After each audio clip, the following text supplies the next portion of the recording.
Hello friends, welcome back to DPA classes. तो friend, हम अपना पॉलिटिक्स का चैप्टर करने जा रहे थे, ठीक है ना।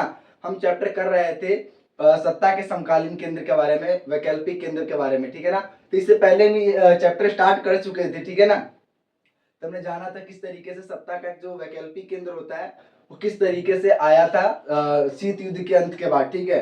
यूरोप में देखे थे यूरोपीय संघ के रूप में, और एशिया के रूप में देखे तो हम एशिया में एक आसियान के रूप में एक क्षेत्रीय संगठन उभर कर आया था, ठीक है ना।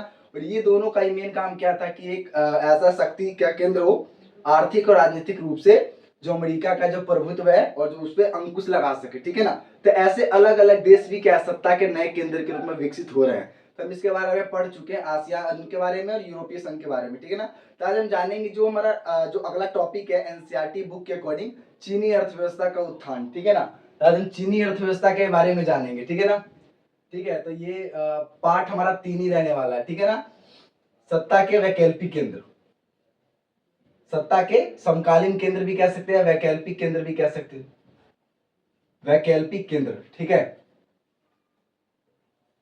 ठीक है, तो सत्ता के वैकल्पिक केंद्र के बारे में बताया था मैंने क्या होता है, ठीक है ना। तो सत्ता के वैकल्पिक केंद्र का मतलब कुछ ऐसे राजनीतिक या आर्थिक रूप से संगठन जो कि वैश्विक स्तर पर अमेरिका के समक्ष देखे जा सकते हैं, और ऐसा मानना है कि ये अमेरिका के जो प्रभुत्व है उसके ऊपर अंकुश लगाएंगे, वही क्या है सत्ता के समकालीन केंद्र, ठीक है ना। इसमें हमने बात किया था आसियान के बारे में, ठीक है ना। आसियान के बारे में हमने पढ़ा था, और दूसरा हमने यूरोपीय संघ के बारे में पढ़ा था, ठीक है ना। यूरोपीय संघ कहां पे था? यूरोप में था, ठीक है। यूरोपीय संघ यूरोप में था, और आसियान कहां पे था? हमारा एशिया वाले पार्ट में था। एशिया के कुछ देशों का ये संगठन था, ठीक है ना। म्यांमार, अलग अलग म्यांमार हो गया, कंबोडिया, वियतनाम, ये हो गया। और इसमें हमने अलग अलग ब्रिटेन हो गया, ठीक है, जर्मनी, जापान, इटली, जो देश है इनका संगठन था, ठीक है। इसके बारे में हम पढ़ चुके हैं, आप जाके पिछले वाले वीडियो में देख सकते हैं, ठीक है ना। तो आज हम पढ़ने वाले चीनी अर्थव्यवस्था का उत्थान के बारे में, ठीक है। देखो चाइना की जो इकोनॉमी थी ना, वो जो कैसे कैसे वो डेवलप हुआ, वो एक नाटकीय रूप से समझेंगे, ठीक है। चाइना की अर्थव्यवस्था को ना विकसित होने को, ऐसे इमर्ज होने को ना, एक चीन की जो दीवार है उस तरीके से दिखाया गया कि ड्रैगन की भांति किस तरीके से एक लंबा होता है, विस्तार सा होता है ना, वो लंबा होता जाता है ड्रैगन, उस तरीके से, ठीक है ना। तो चाइना ने अपने इकोनॉमी को, अर्थव्यवस्था को ना किसी एक निश्चित समय पर नहीं बल्कि धीरे धीरे धीरे धीरे डेवलप किया, ठीक है। तो उसका जो उत्थान है, चाइना की इकोनॉमी का जो बढ़ता है और बढ़ना, यानी वो एक तरीके से का नाटकीय रूप से दिखता है, ठीक है ना। तो उसी को हम जानने वाले हैं आज हम, ठीक है ना। तो उसको हम जानते हैं चीनी अर्थव्यवस्था के उत्थान के बारे में, ठीक है। तो हम चीनी अर्थव्यवस्था के उत्थान के बारे में जानेंगे। चाइना ने किस तरीके से अपने इकोनॉमी को डेवलप किया। देखिए, चीनी अर्थव्यवस्था, चीनी अर्थव्यवस्था का उत्थान, ठीक है। देखिए, चीनी अर्थव्यवस्था का उत्थान की हम बात करेंगे, ठीक है। देखो शुरू में क्या हुआ ना 1949 में, ठीक है। शुरू में 1949 में क्या हुआ?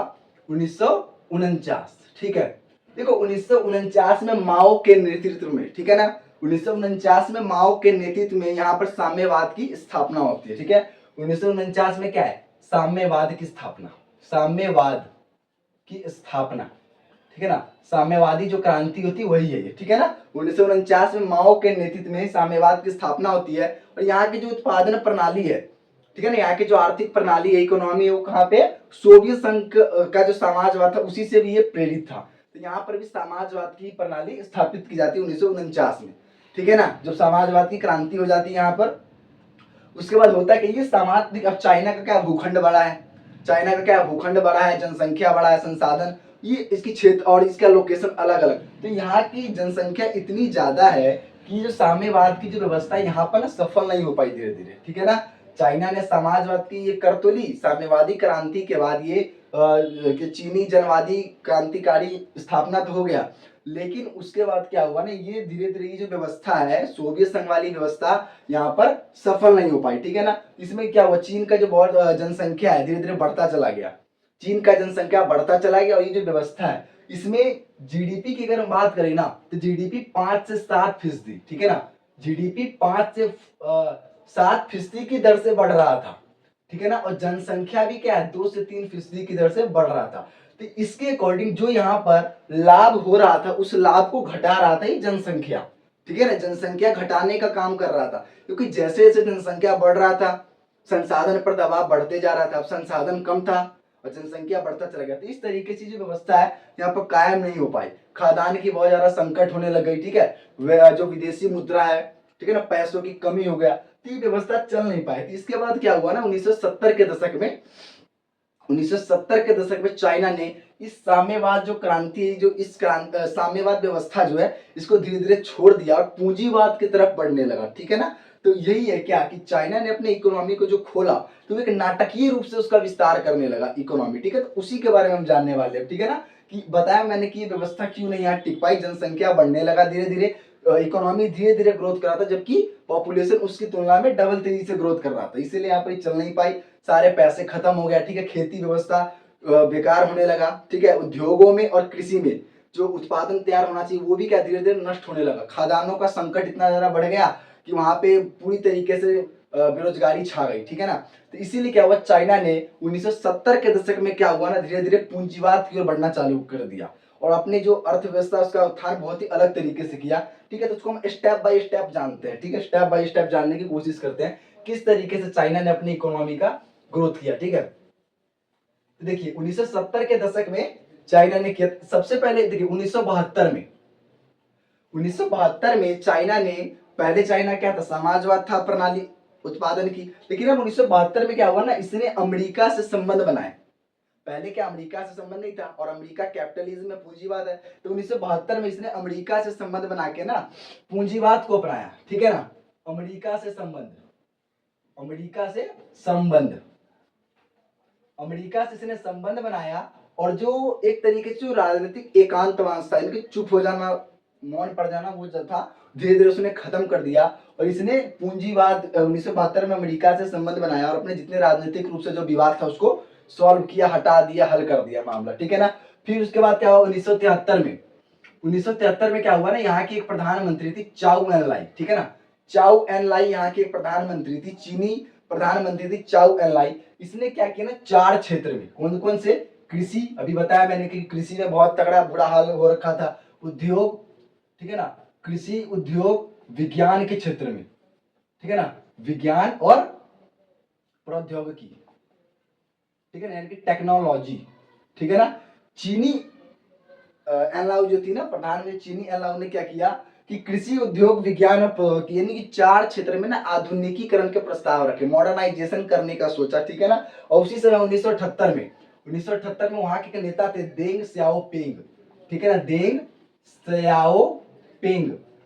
स्याओपिंग ने क्या किया ना, ओपन डोर पॉलिसी चलाई, क्या चलाया, OPP, ठीक है ना, ODP, ठीक है ना, ओपन डोर पॉलिसी चलाई, ठीक है ना, ओपन डोर पॉलिसी चलाई, खुले द्वार की नीति चलाई 1978 में देंग स्याओपिंग नेता ने, ठीक है। इसके अंतर्गत क्या हुआ था ना कि मतलब पूरे इकोनॉमी को खोल दिया गया था व्यापार करने के लिए, ठीक है ना, यानी कि कोई भी देश आके व्यापार कर सकता है, यानी कि मुक्त व्यापार क्षेत्र को अपना लिया था, ठीक है ना, 78 में। फिर उसके बाद क्या हुआ 1982 में क्या हुआ, खेती का निजीकरण कर दिया गया, खेती अब निजी रूप से की जाने लगी, खेती का निजीकरण, ठीक है ना। और खेती का जब निजीकरण कर दिया गया ना, तो खेती का जो निजीकरण के मामले में जो ग्रामीण क्षेत्र वहां पे ना उत्पाद की बहुत ज्यादा वृद्धि होने लगी, ठीक है, लोगों का जीवन स्तर जो है, जो लिविंग स्टैंडर्ड वो धीरे धीरे बढ़ने लग गया, ठीक है ना। तो 1982 में खेती का निजीकरण कर दिया गया। उसके बाद 1988 में उद्योगों का निजीकरण कर दिया गया, ठीक है ना, उद्योगों का और ये निजीकरण कर दिया गया, ठीक है ना। तो ये स्टेप थे कुछ, ये स्टेप थे चाइना के द्वारा अपने इकोनॉमी को इमर्ज करने का,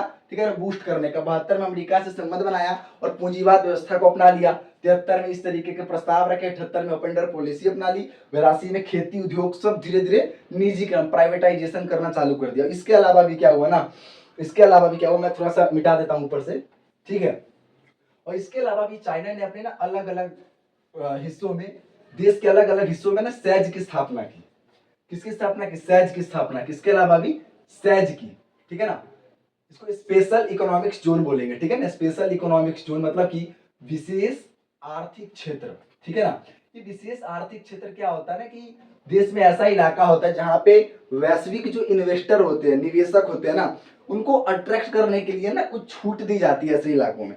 कुछ ऐसे इलाके होते हैं जहां पे कुछ छूट दी जाती है, रियायती दरों पर मुहैया कराई जाती है कुछ चीजें, ताकि वहां पे इन्वेस्टर लोग इन्वेस्टमेंट कर सके, ठीक है।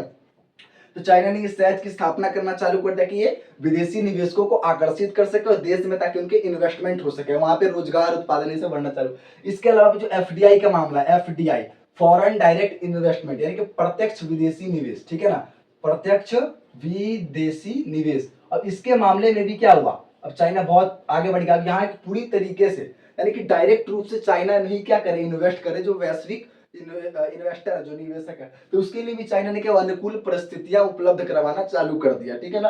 तो ये सारा काम करके मतलब चाइना ने अपने इकोनॉमी को बूस्ट किया बहुत ज्यादा। और इसके बाद से क्या हुआ ना, विदेशी मुद्रा में, ठीक है ना, कि चाइना के जो विदेशी मुद्रा भंडार है, विदेशी मुद्रा भंडार में क्या हुआ, बहुत ही ज्यादा वृद्धि होने लगा। क्या होने लगा, बहुत ही ज्यादा वृद्धि होने लगा चाइना के विदेशी मुद्रा भंडार में। और ये सारा जो स्टेप करके चाइना ने बताया कि किस तरीके से इकोनॉमी को उसने ग्रोथ किया, ठीक है ना। ये चीन की दीवार किस तरीके से बढ़ता दिखाई देता है, उसी तरीके से ही दिखाया गया है, ठीक है ना। तो इस तरीके से चाइना ने अपनी इकोनॉमी को ग्रोथ किया, ठीक है ना। लेकिन इस चाइना ने जो अपने अर्थव्यवस्था को खोलने का या बढ़ाने का जो तरीका अपनाया, इस सभी के लिए समान नहीं थे, ठीक है ना। इससे कुछ नकारात्मक प्रभाव भी पड़ा हुआ है, ठीक है, इससे कुछ नकारात्मक प्रभाव भी पड़ा। देखते हैं नकारात्मक प्रभाव क्या था, ठीक है। नकारात्मक प्रभाव क्या था इसके, चीनी अर्थव्यवस्था के उत्थान के कुछ नकारात्मक प्रभाव भी थे। अब नकारात्मक प्रभाव क्या थे ये देखते हैं, ठीक है। नकारात्मक प्रभाव, ठीक है, देखो नकारात्मक प्रभाव क्या था। देखो चाइना में क्या हुआ ना कि जो ये अर्थव्यवस्था को जो खोलने के लिए, बढ़ाने के लिए जो तरीके अपनाए गए ना, सबसे पहली बात यह है ना कि सबकी स्थिति अच्छी नहीं हो पाई। सबकी स्थिति, सबकी स्थिति एक जैसी नहीं थी, सबकी स्थिति अच्छी नहीं, ठीक है ना, सबकी स्थिति अच्छी नहीं हो पाई, स्पेशली महिलाओं की, ठीक है ना। देखो महिलाओं के लिए क्या है, वहां पे जो काम करने के जो रोजगार के अवसर क्या है, बहुत कम है, रोजगार कम, और हालात भी खराब है, ठीक है ना। क्या है, हालात भी खराब है, हालात भी खराब है फीमेल्स के लिए, ठीक है ना। महिलाओं के लिए रोजगार के जो सृजन करने का जो अवसर है और हालात भी बहुत ज्यादा खराब है। वहां का जो एक तरीके से जो ग्रामीण टाइप इलाका होता है और शहरी टाइप जो इलाका होता है, उन दोनों के बीच में मतभेद भी बढ़ा, बहुत ज्यादा क्या होगा, मतभेद भी बढ़ गया, ठीक है ना, मतभेद बढ़ा, मतभेद भी बढ़ गया ग्रामीण क्षेत्र, ग्रामीण वाले क्षेत्र में और जो शहरी वाले क्षेत्र में क्या हुआ, मतभेद बढ़ गया। महिलाओं के लिए रोजगार सृजन करने के जो अवसर है बहुत कम है, हालात अच्छे नहीं है, सबकी स्थिति एक जैसी नहीं थी, यानी कि कोई अमीर बन गया, कोई गरीब बन गया, ठीक है ना। और इसी के साथ क्या हुआ, पर्यावरण का जो नुकसान हुआ, क्या हुआ, पर्यावरण का क्या हुआ, पर्यावरण का भी क्या हुआ, नुकसान हुआ।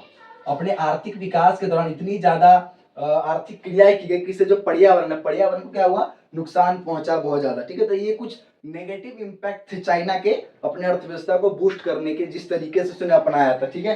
तो ये कुछ नेगेटिव इम्पैक्ट थे इसके, ठीक है ना। ये चैप्टर ऑलमोस्ट अब खत्म हो चुका है, ठीक है ना। बस लास्ट का एक टॉपिक और है, भारत और चाइना के संबंध के बारे में, ठीक है। तो इसमें कुछ है नहीं, ठीक है। भारत और चाइना दोनों क्या है, दोनों के दोनों जो दक्षिण एशिया है ना, हालांकि चाइना जो दक्षिण एशिया का अंग नहीं माना जाता, ठीक है ना, आगे वाले चैप्टर में हम पढ़ेंगे दक्षिण एशिया के बारे में। फिर भी ये भारत और चाइना जो है, ये एशिया का जो राजनीति है और इकोनॉमी, आर्थिक रूप में ना बहुत ज्यादा इफेक्ट डालते हैं, ठीक है ना। बहुत ज्यादा क्या डालते हैं, इफेक्ट डालते हैं। चाइना और भारत मिलके एशिया के आर्थिक और राजनीतिक मामलों को प्रभावित करते हैं बहुत ज्यादा, ठीक है। हालांकि दोनों देशों के बीच में क्या है, संबंध पहले अच्छे नहीं थे, लेकिन अब धीरे धीरे संबंध ठीक होता रहा है। 1988 में राजीव गांधी ने चाइना का दौरा किया था, ठीक है ना, चाइना का दौरा किया था। उसके बाद से धीरे धीरे क्या हो रहा है, जो सांस्कृतिक आदान प्रदान, विज्ञान के क्षेत्र में, तकनीक के क्षेत्र में धीरे धीरे आदान प्रदान हो रहा है दोनों देशों के बीच में, ठीक है।